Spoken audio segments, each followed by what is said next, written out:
En kyk in die lieflike gesig van ons Here Jesus nie. Goed, kom ons raak stil, dan bid ons net saam. Here Jesus, ons wil vir U baie dankie sê vir die voorreg wat ons het om so saam te kan wees. Dankie vir die belofte wat vir ons sê waar 2 of meer saam is in U naam, dat daar is U ook in hulle midde. En ons weet dat U vanaand hier saam met ons is en by ons is en ook in ons midde. Want is U wat in ons harte gewerk het om vanaand hier saam te kan wees. En daarom wil ons bid en vra dat U vir ons sal help om so vir 'n paar oomblikke te vergeet van al die dinge wat so dikwels deel is van ons lewe, in die gejaagdheid van die lewe en die bekommernisse wat 'n mens se gedagtes en 'n hart so vul en eintlik verswelg, sê Paulus. En daarom bid ons vir vanaand en vra dat U self dan ook met elkeen van ons sal kom praat, maar ook in 'n taal wat ons sal verstaan. En ons dankie daarvoor in Jesus se naam. Amen. Goed, ek wil vanaand met U gesels oor die gedeelte uit Jesaja hoofstuk 38. Ons is besig om te praat oor hierdie goddelike koning met die naam van koning Hiskia, wat skielik hierdie onverwagste nuus gekry het dat hy sy lewe in orde moet kry, want hy gaan sterwe. En toe die boodskap waar hy gedraai het met sy kop na die muur om te bid, die Here se aangesig te soek, en waar die Here vir hom 'n boodskap gestuur het om te sê, maar hy gaan gesond word, en hy gaan opgaan na die tempel om daar die liewe Here te gaan aanbid, soos wat ons gisterand baie kortliks net daarna gekyk het in ons aandgeleentheid. Maar ek wil vanaand met U voortgaan om te praat uit vers 9 tot so aan die einde van vers 14 en dan môre aan stil te staan by verse 15 tot 17 met 'n paar verwysings na die res van die hoofstuk en ook so 'n bietjie na die begin van hoofstuk 39. So ons gaan saam lees, ons begin net by vers 9. In geskrif van Hiskia, die koning van Juda, toe hy siek was en van sy siekte genees geword het. Ons sal na die ander teksgedeeltes verwys, soos wat die boodskap aangaan. Nou so 3 jaar gelede het 'n gemeente my genooi om daar te gaan preek in Anchorage, Alaska, en my vliegkaartjie betaal en ek het gevlieg vanaf Johannesburg na Amsterdam tot daar iewers in Seattle en van daar op na Anchorage. En so vir 40 ure lank het ek in die vliegtuie gesit in die lughawens op pad soontoe, om daar te gaan preek die Sondagmôre en die Sondagaand en die Maandagaand 'n kursus gedoen vir so 'n stuk of 60, 70 geestelike leiers wat daar was, en toe van daar af weer teruggevlieg na Atlanta, waar ek moes gaan optree en van daar te gaan na die volgende plekke toe. Maar ek onthou, ek het 'n binnelandse vlug gekry by 'n plek met die naam van Minnesota, en daar het ek gewag vir 3 ure vir my konneksievlug, en ek het daar rondgesit en gesien daar is 'n geestelike boekwinkel. Toe gaan koop ek vir my 'n boek, die boek se naam is Redeeming Your Time, om dit te begin lees. En hy vertel die verhaal aan die binnekant van die man met die naam van, as 'n mens reg onthou, sy naam was ou Mozart gewees en sy vader se naam was Leopold. En elke aand as hy so 'n bietjie uitgaan saam met sy pelle, dis nou ou Mozart, dan kom hy laat in die aand terug, dan gaan sit hy daar voor die klavier en begin speel hy een van die dinge wat hulle getoonset het en geskryf het. En dan sê maar daar is nou 5 of 6 strofes, dan speel hy 4 daarvan, maar die laaste een nie, dan gaan slaap hy, wetende dat sy pa nie sal kan slaap, Leopold nie. Dan staan sy pa op na 'n tydjie en hy stap na die klavier en dan gaan speel hy die laaste ou strofetjie klaar en dan gaan slaap hy lekker daarna. En die man gebruik dit as 'n verduideliking vir wat 'n mens noem 'n Zeigarnik effek, wat in 'n mens se hart is as 'n mens in die môre opstaan. Het jy jouself bevind dat jy dikwels werk toe ry op 'n vroeë môreoggend en daar kom skielik 'n liedjie op die radio wat jy hoor, of dit nou 'n geestelik is of 'n sekular liedjie, maar daai deentjie bly die hele dag in jou hart. Vir een of ander rede as jy stil raak en dink jy aan die woorde wat jy vanmôre gehoor het op die radio. Dis nou presies wat daardie effek is, of dit nou goed is en of dit sleg is. Daar begin 'n ding in jou gedagtewêreld vorm aanneem wat hardloop al in die rondte soos 'n wurm wat rondhardloop vir die hele dag en hy bly die hele tyd daar. En as 'n mens na daardie navorsing gaan kyk wat in die boek uitgelig word, dan besef 'n mens daar's eintlik baie meer. Jy kan tot 10 of 20 of 30 van die goed kry wat iewers langs die pad in jou hart of jou gemoed gebore word, en hardloop hy soos 'n wurm al in die rondte wat nie tot stilstand kan kom nie. tot jy iets gaan doen daarmee. En normaalweg, as 'n mens daarna gaan kyk, dan staan daar 3 punte, dat wanneer 'n mens jouself bevind by so 'n gedeelte of met so 'n ding in jou hart, dan voel jy dat jy nie ten volle teenwoordig is in 'n gesprek met iemand nie. Ek het nou die aand daarna verwys om te praat oor die gedeelte waar die Here Jesus, of liewer die Here vir Moses gesê het, gaan wag daar op die berg en daar sal ek met jou praat. Dat 'n mens moet leer om daar te wees.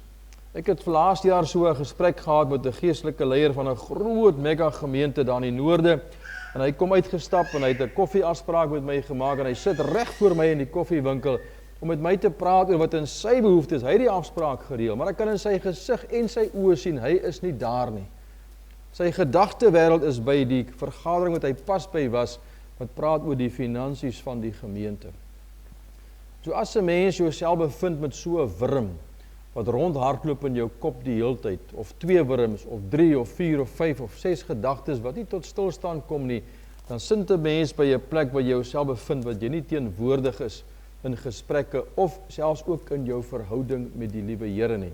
Dis hoekom baie mense, as daar 'n WhatsAppie inkom, terwyl jy besig is met stilte in die môre, gou loer presies waaroor gaan dit, en daarop reply, en dan weer aangaan met jou binnekamer, maar jy het daardie ding klaar ontbreek, is dit nie so nie. So mens bevind jou by 'n plek waar jy nie teenwoordig is nie, in 'n gesprek tussen man, vrou of kinders, of waar jy ook al jouself moet bevind. Dan sê in die tweede plek, ons vergeet of begin mis geleenthede. Anders daar is soveel goed wat in jou kop aan die gang is voortdurend, dat jy sekere geleenthede begin mis. Want jy laat nie ruimte vir afsprake in jou lewe nie, daar's te veel goed wat broei in jou kop, en dan so begin 'n mens dinge mis, en dan begin daar stres opbou in 'n mens se lewe. Dis as gevolg van 'n wurm. En daarom vanaand se boodskap wil ek sommer net noem, in steede van angs, dis tyd om jouself te ontwurm. As ek dit nou prakties wil sê en wil maak vanaand. En ek onthou toe ek daar die stukkie gelees het in daardie boek, het ek vir my so 'n notepad gaan koop in Amerika. En toe die preektoer nou klaar is in Amerika, en ek sit daar op die vliegtuig van Atlanta af, en ek vlieg na Johannesburg toe, en ons steeds daarvan om te kyk na 'n 3de rangse film wat hier voor jou op die skerm is, het ek tyd spandeer saam met die liewe Here in die lees van my boek, en toe vat ek daai notepad, en toe vra ek vir die Here, hy moet alles wat in sy hart is vir my, en ek opgevang in die laaste paar dae, wat ek op reis was, in my hart vir my lewendig maak, en ek skryf 4 bladsye vol goeters wat in my hart opgekom het, terwyl ek in Amerika besig was met dienste. 4 bladsye vol. En toe kom daar 'n stilte in my hart, en toe slaap ek. En toe ek terugkom in Suid-Afrika, toe vat ek die 4 bladsye, en ek gaan sit daar by 'n koffiewinkel, en dis waar ek baie keer lekker kreatief kan dink. Selfs ook hier by julle, ek dink kreatief, as ek sit by 'n plek, met my rug na mense toe, en ek kan fokus op wat ek wil doen. En dan begin ek kyk na elkeen van daai punte. Sê ek maar die punt kan 'n boek raak, die raak 'n plan, en die raak 'n projek, en dit moet gedoen word, en dan kom daar 'n deadline saam met daai goed. En so as jy klaar maak daarmee, is jou program vir die dag, vir die week, vir die maand, vir die jaar geskeduleer. Want alles wat jy moet gaan doen, wat so in jou gedagtewêreld rondhardloop soos 'n wurm wat nie klaar kom nie. Nou, hoekom noem ek dit vanaand vir u? Dit begin by vers 9. Hoe raak 'n mens ontslae? Hoe ontwurm jy jouself? Is om te begin, om dit in die oë te staar en dit neer te skryf, dat jy kan sien presies dit wat in jou kop aan die gang is. Wat staan hier geskryf in vers 9? Kom ek lees dit vir u weer. 'n Geskrif van Hizkia, wat hy neergeskryf het. En ek wil vanaand met u praat oor wat het die man neergeskryf.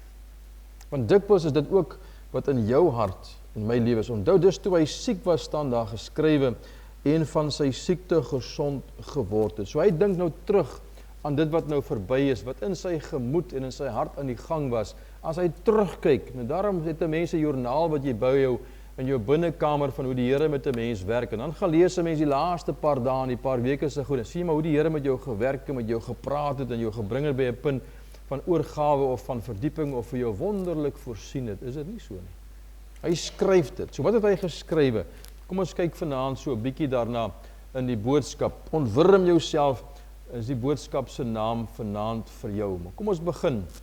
Heel eerste met sy vrese.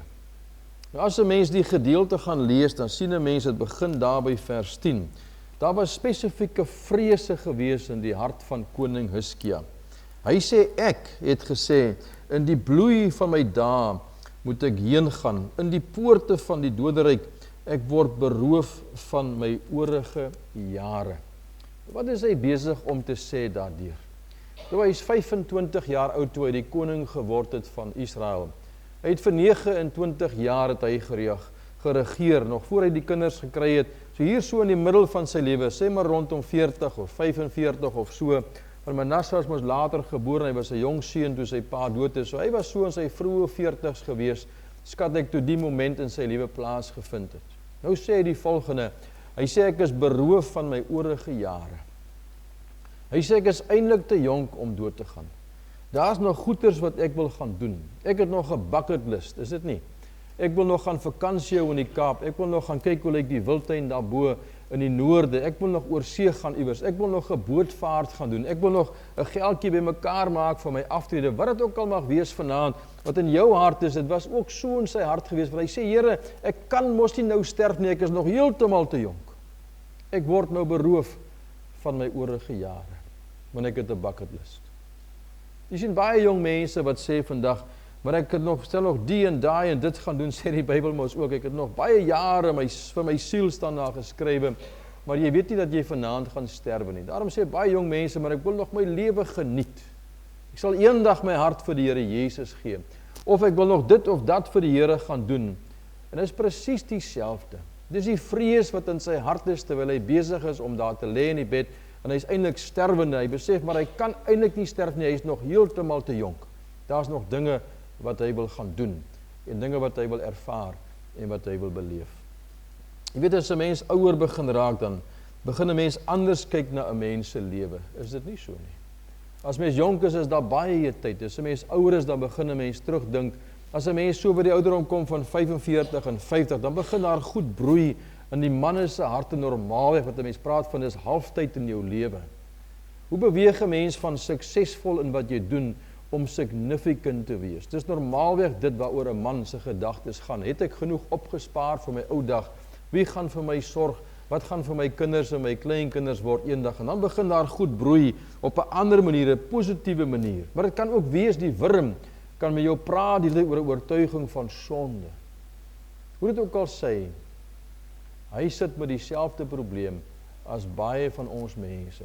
Ons is nie reg en gereed om dood te gaan nie. Daar's nog dinge om te doen. Ons wil nog ons kleinkinders in ons arms vashou, nog een keer weer sien voordat hulle te sterwe kom. Is dit nie so nie? Vrese in sy hart. En veral in 'n tyd soos vandag, wat ons in lewe wat se kinders in die buiteland sit en die kleinkinders wat daarmee saamgaan. Maar dan gaan hy aan, kyk vers 11. Hy sê die volgende, hy sê, ek het gesê, ek sal die Here nie sien nie, die Here in die land van die lewendes, ek sal die mense nie meer aanskou onder die inwoners van die wêreld nie. Waarna verwys hy en waarvan praat hy? Hy sê, ek gaan my geliefdes nie meer sien nie. Ek gaan my vriende by die kerk nie meer sien Sondagmôre nie. Ek gaan God nie eers meer kom aanbid in sy tempel waaroor ons vanaand gesing het nie. Hy het die vrees in sy hart dat hy gaan te jonk sterf, maar dan ook daarmee saam as hy sterf, hy sou nog so graag nog een keer, of net miskien sy geliefdes weer wil sien. Ek wil vir u sê, my mammy het 70% van haar hart en van haar longe verloor. Sy het 30% hartfunksie gehad en longfunksie. Die laaste paar jaar voor sy dood is, as ek so rondry in Suid-Afrika en ek is hier, dan vat ek haar saam met my, met die gasborreltjie en al, dan slaap ons in die gastehuis op pad na iewers heen toe, dan praat ek en my moeder, dan gesels ons lekker met mekaar. Sy vertel vir my alles van self tot by jou begrafnis en van jou oupa en jou grootoupa en ons kuier saam en ons is net saam. En dan preek ek en dan gaan ek huis toe. Dan praat ons. Die dag toe my mammy sterf het ek geen berou gehad in my hart van iets wat nie afgehandel was nie. Dit was vir my swaar om van haar afskeid te neem, maar ek was meer voorbereid as baie ander familie wat hulle kinders vir jare laas gesien het, of selfs sit met bitterheid in die hart teenoor familiemense. En almal sê vir jou, maar jou moeder is besig om te ly, met die hart en die longfunksie. Dis miskien maar beter vir haar om te gaan na Jesus toe, dis 'n beter plek daarbo. En ek sê dis 100% reg, tot jy môreoggend wakker word, en daai stoel, waar sy gister gesit het, is leeg. Is dit nie so nie? Dan kom die groot gemis.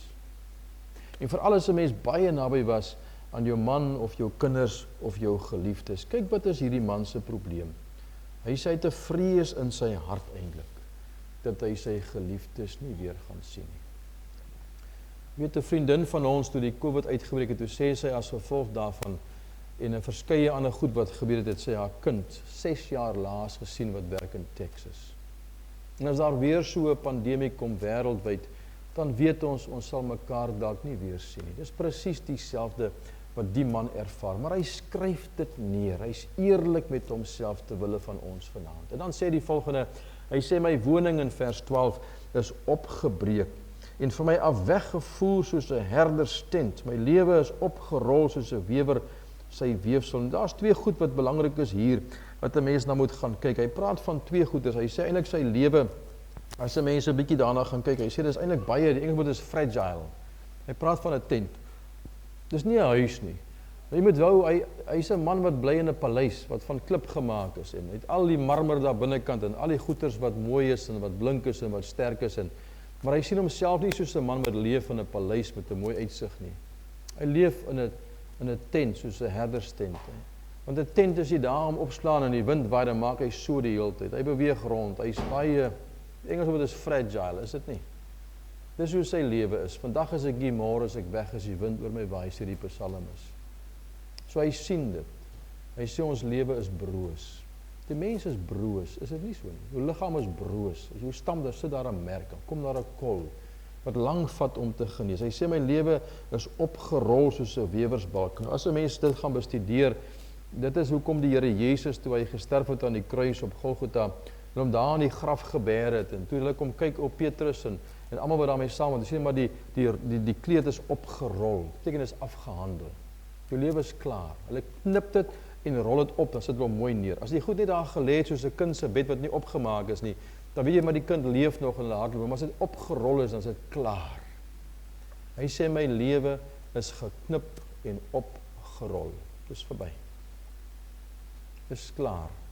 Ek gaan my geliefdes nie meer sien nie. Ek gaan die land van die lewendes nie meer wees nie. Ek gaan nie meer aanbid in die kerk nie. My tyd, my seisoen is verby. Daarom moet 'n mens carpe diem, jy moet die dag gryp, is dit nie waar nie? Die geleenthede wat God vir 'n mens gee om te getuig en te vertel en 'n blommetjie te ryk in die môre, die son sien sak in die aand en op te kom in die oggend en te gaan stap, jou liggaam te oefen so lank as wat jy kan, want môre gaan dit verby. Ek onthou, 1 jaar was ek besig met 'n reeks dienste gewees in Namibië. En daai reeks, elke slag voor ek 'n reeks gepreek het, die aand het ek sommer so 5-6 praktiese punte gegee vir die mense. En die aand vertel ek vir die mense, sê man, net 'n paar praktiese goeders. Ek sê lag soveel soos jy kan. Want lag is goed vir 'n mens. Lees die Bybel en spandeer tyd saam met God, want môre het 'n mens nie meer die krag om te lees of die Here se aangesig te doen. Stap soveel soos wat jy kan, want jy het nodig om mobiel te wees in jou liggaam. Lees soveel boeke soos wat jy kan, want daar mag dalk 'n seisoen kom wat dit nie meer daar kan wees nie. En spandeer tyd saam met jou geliefdes en bou memories. Dis goed wat 'n mens kan doen.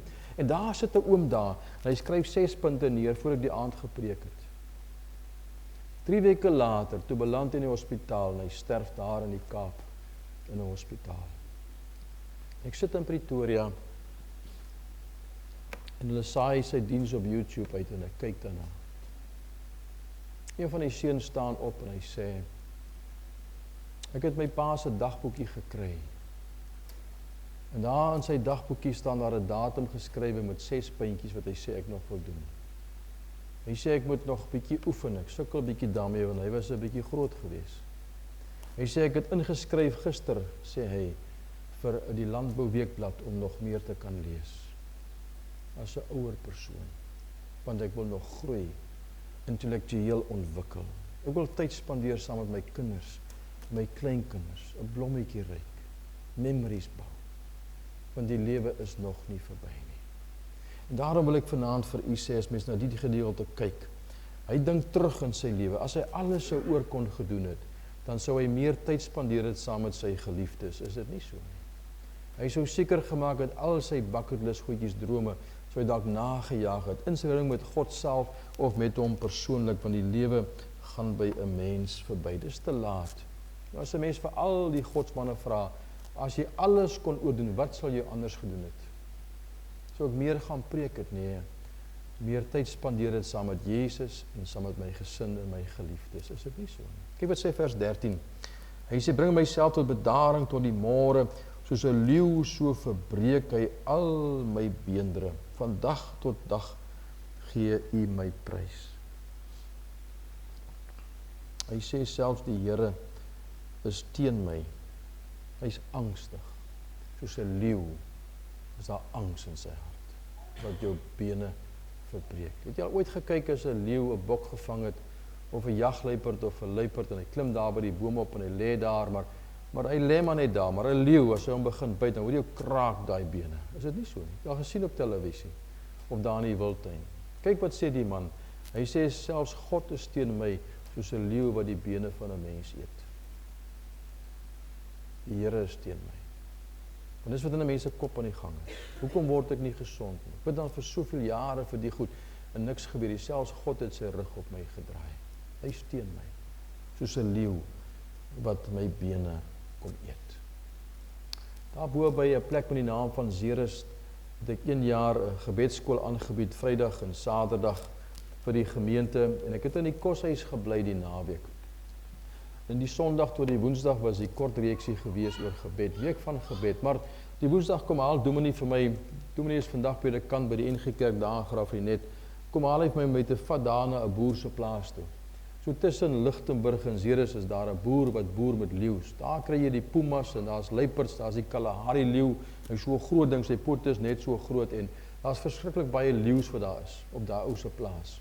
Verskeie hokke, en as daar so 'n klein hokkietjies daar voor die plaashuis, en daar's dassies in en jakkalsies en goeters wat seer gekry het in die veld, wat hulle mee gesond maak, en 'n bietjie daar help, en 'n bietjie net vir hulle kossies gee en so aan. En hy gaan wys vir my al daai goed. Ons ry by alles verby daar, waar die hokke sien ons die Kalahari, en ons sien die puma, daar selfs 'n jaguar ook daar gewees, en alles wat daar staan is wonderlik om dit te kan sien, en toe gaan ons na die plaashuis toe. Toe ons daar by die plaashuis kom, toe stop ons die voertuig, en hy begin uitstap na die huis toe, en ek kom so met die draai gestap, daar waar die klein goedjies lê, toe staan daar skielik 'n leeu voor my. Vrylopende leeu. Hy is net so hoog. En ek skrik my boeglam, dis asof jy yskoud raak. En jy weet, die mense sê, dat as 'n mens jouself by so 'n plek bevind, is dat 'n mens sal weghardloop. Maar dis nie waar nie. Dis asof jy vries. Daar's nie beweging nie. En al wat ek kan uitkry is hierdie woorde, leeu. En al wat hy my sê is, hy sê, Frans, moenie vir hom kyk nie, stap net na my toe.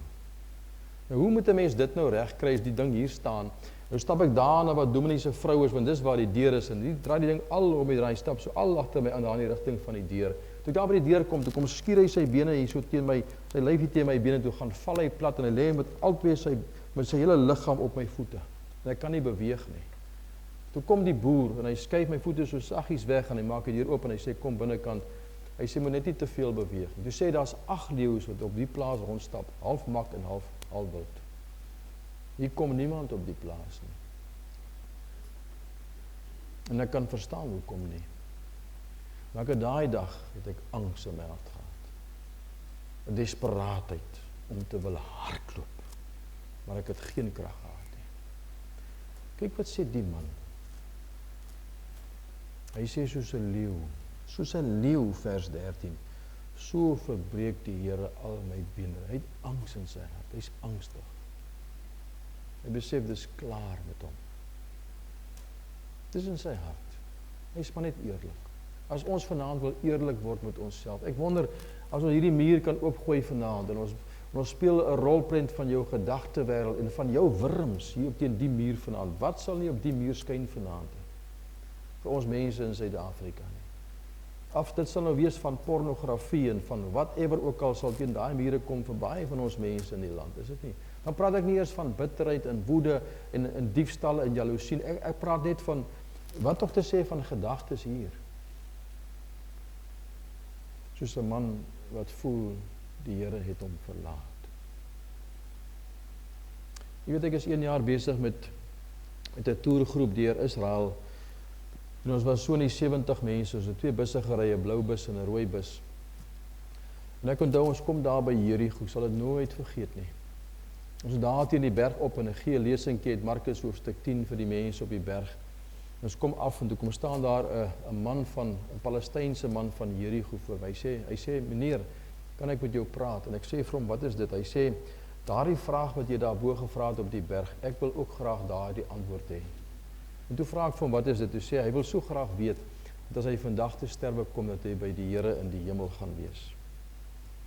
En ek hou die busse terug vir 2 ure lank en ek lei die Palestynse man na die Here Jesus toe in Jerigo. Ek het nog sy naam op my lippe vanaand. Maar ons gaan daar weg, ons kom die aand by die hotel in Jerusalem. Toe staan daar 'n man voor my van Kanada. Hy sê daardie gesprek vanmôre op die berg. Ek sê wat van dit? Hy sê jy moet my help. Hy sê 2 jaar gelede, toe staan ek by die oop graf van my beste vriend se vrou. Toe sy sterf. Hy sê toe sê ek vir myself die volgende. Ja, nou het my beste vriend die voorreg om weer saam met 'n ander vrou te gaan slaap. Hy sê wat my pla is van daai oomblik af. Toe worstel ek met selfmoordgedagtes in my hart. Help my. Vir 2 jaar lank. Selfmoordgedagtes. Wat begin het as gevolg van 'n gedagte wat gesê het, nou kan die man saam met 'n ander man se vrou gaan slaap, want sy vrou is nou dood. Ons sit die aand in die hotel tot laat in die aand. En ek sê vir hom, ek kan jou nie help nie. Maar ek weet van iemand wat jou kan help. Die Here Jesus. En toe bid ons saam. Ek wil vanaand vir u sê, het is tyd om te ontwurm in Suid-Afrika, is dit nie? Maar ek moet seker begin haas, my tyd is amper verby. Maar kom ons kyk na net nog so 'n paar gedagtes. Kyk wat is in sy gevoel en sy emosies wat hy ervaar het saam met sy vrese wat hy gehad het. Hy sê my woning is opgebreek en van my af weggevoer soos 'n herderstent. Ek het my lewe opgerol soos 'n wewer sy weefsel. Hy sny my van die wewersbalk af, van dag tot nag gee hy my prys. Hy voel broos, is dit nie? Hy's broos. Hy's emosioneel. En dan gaan hy aan met vers 13. Hy sê, bring myself tot bedaring tot die môre, soos 'n leeu, so verbreek hy al my beendere van dag tot dag gee hy my prys. Ons lees dit maar weer, want hy's angstig. Dis emosies wat 'n mens ervaar. En dan kom 'n mens by hierdie gedeelte by vers 14 wat sê, soos 'n swaweltjie of 'n kraanvoël, so het ek gepiep, ek het gekrr soos 'n duif, my oë het dof gekyk na bo, ek is benoud, wees u my borg, staan daar geskrywe. Weet jy wat sê hy daar? Hy sê my oë is moeg gekyk na die bokant vir 'n oplossing van die probleem. Moeg gekyk. Kom na my toe, almal wat vermoeid en belas is, staan daar geskrywe, Matteus hoofstuk 11. Moeg en oorlaai is, want ek sal vir julle rus gee. Maar hy gebruik die woord, hy sê ek het gekrr soos 'n duif. Soos 'n duif. Hoekom gebruik hy die simboliek van 'n duif? Ons weet dat die duif is 'n tipe van die Heilige Gees, is dit nie? En tog as 'n mens gaan kyk na die gedeelte, dan vind 'n mens iets wonderliks in die gedeelte wat verwys na 'n duif in die Heilige Gees. Weet jy wat is dit? Toe die Here Jesus gedoop is daar by die Jordaanrivier, staan daar geskrywe, het die Heilige Gees soos 'n duif afgekom en daar by hom kom sit. Ons het al dikwels daarna verwys in die boek van Lukas as 'n mens lees in hoofstuk 3. Ons praat selfs daarvan ook in die gedeelte van Matteus. Om dit regtig te verstaan moet 'n mens die boek Johannes gaan lees, hoofstuk 1. Daar staan by 2 teksverse die volgende geskrywe, wat eintlik aangrypend is.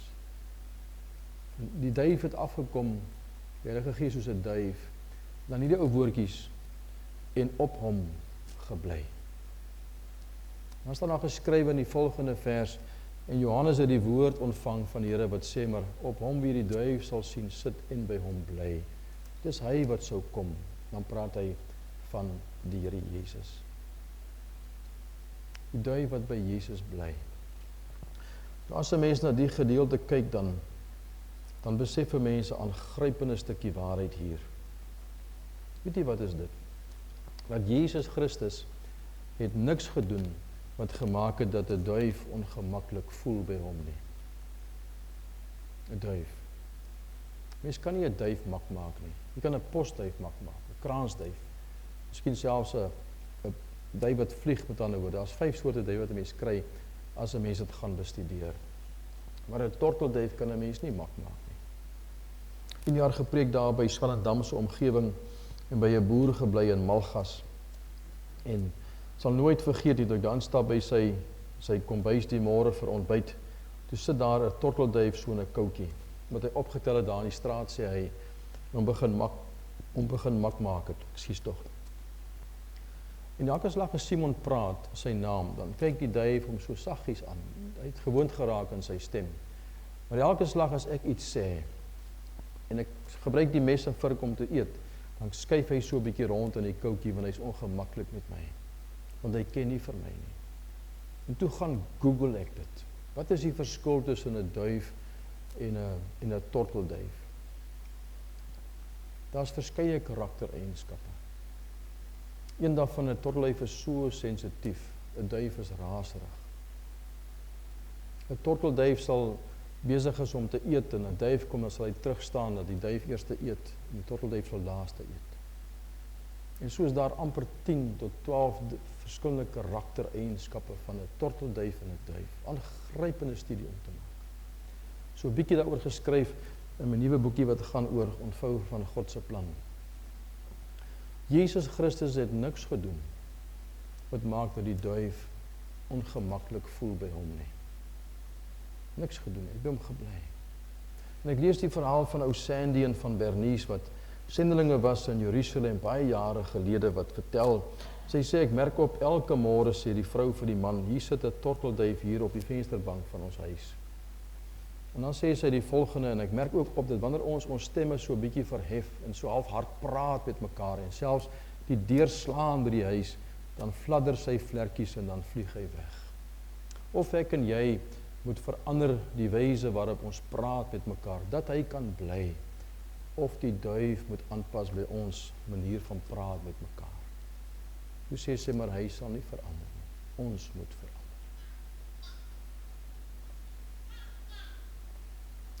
Jesus het niks gedoen wat maak dat die Heilige Gees ongemaklik was nie. Wat het gemaak dat die man praat oor die duif? Gaan dit môre aand vir die uitlig. Want jy sien, daar was bitterheid in sy siel gewees. Dit vind 'n mens mos in vers 17 en selfs ook in vers 15. Dat die Gees van God het met hom gewerk, met hom gepraat. In ons taal nou vanaand, die gekrul van die duif. Hy is besig om te praat. Hy het hom gebring by 'n punt waar daar rustigheid en vrede gekom het. Jy weet die wonderlikste geluid in die môre, as 'n mens wakker word en jy hoor die tortelduif so kroer in die môre, is dit nie? Dis 'n wonderlike ou sagte geluidjie. Hy sê die duif het gekoer in my hart. Hy het nie weggevlieg nie. My oë was wel moeg om te kyk na bo, maar die gekoer van die duif was streelend gewees in my gemoed. Hoekom? En dan praat hy daaroor by môre aand se boodskap. Wat was die rede hoekom hy by 'n punt gekom het van vrede en rus in sy hart? En daarom, as 'n mens na die gedeelte kyk, dan besef 'n mens daar soveel van ons mense daar buitekant waar die Gees van God nie meer gemaklik is in ons lewe nie. Sy vlekkies het al gefladder en selfs ook al weggevlieg, lang tyd gelede, dan kom hy maar weer terug, want ons is sy kinders, is dit nie waar nie. Wanneer ons stemme verhef daar by die huis, tussen man en vrou en kinders, of die deure slaan by die huis, of ons die meer verloor, of ons vinger wys, dan fladder sy vlek, en dan vlieg hy weg, want hy is ongemaklik. Ek wil vanaand vir u vra, sit die tortelduif vanaand op jou skouer, of fladder sy vlek? Is hy ongemaklik? Is daar goed wat vir hom pla? Of is hy tevrede vanaand? Kyk wat sê die man. Hy sê my oë is moeg gekyk, maar tog het daar 'n oomblik gekom dat die gekurr van die duif in my hart tot ruste gekom het. Hoekom? Hy skryf dit mos nou neer. Ek is moeg gesukkel, moeg gewonder, moeg gebid, moed geroep, moed gewag. En toe kom daar 'n moment van vrede deur die Gees van God. Dan sal ons môre aansien wat was die rede gewees van dit. En daarom wil ek vanaand vir u sê, ek weet nie veel van u nie, maar ek het ontdek in die gedeelte dat 'n mens se angs jou moet begin dryf na die Here Jesus toe, en jou bekommernis en die ontwrigting van jouself, en want die Here Jesus weet presies hoe dit voel om van geliefdes verlaat te wees. Daar het hy gehang aan die kruis op Golgotha, en hy kyk af na sy moeder wat voor hom staan, en hy moet vir sy moeder sê, daar's Johannes, en daar's jou seun, en seun, daar's jou nuwe ma, wat jy moet gaan kyk dan voor gaan sorg in die jare wat gaan kom. Jesus weet presies hoe voel dit om van geliefdes en van lewendes nie meer in die oë te kan staar nie. Hy weet presies, en dan daarmee saam, hy nooi vir ons om te kom na hom toe. Jesaja 53 vers 8, Jesus is afgesny van alles wat dierbaar is vir hom. Hy verstaan dit, maar hy nooi vir ons om te kom. En hy weet ook presies hoe voel dit as jou Vader dit vir jou so voel, sy rug op jou gedraai het. Ons lees dit mos in Psalm 88, wat praat van die groot donkerheid. Gaan lees Psalm 88 vanaand in die eie tyd. Jesus weet presies hoe voel dit. En hoe het hy daarop gereageer? En nou vanaand net die vraag vir jou. Is dit nie tyd om jouself te ontwring nie? Vat 'n pen en 'n papier en gaan sit daar by 'n plek en skryf neer wat in jou hart aan die gang is. En dit waaroor God met jou besig is en goed wat jou pla. En begin werk daarmee. Nou van daai goed is goeie goed wat lei na projekkies waarmee 'n mens besig kan wees by die huis.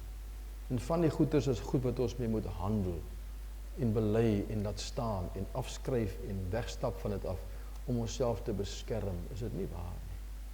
Dit is tyd om onsself te ontwring tot by die punt waar die gekurr van die duif kan terugkeer, want hy is tevrede.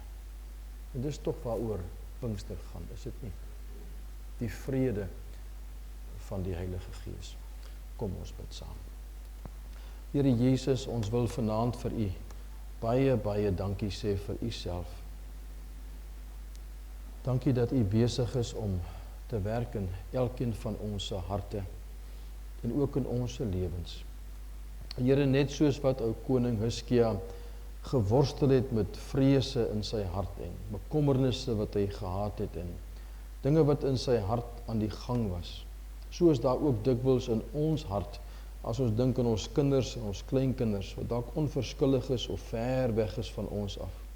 As ons dink aan Suid-Afrika, aan die politiek en die ekonomie, of dit wat besig is om te gebeur in die wêreld, terwyl ons weet eintlik elke dag is 'n dag wat ons nader gaan kom aan die koms van die Here Jesus.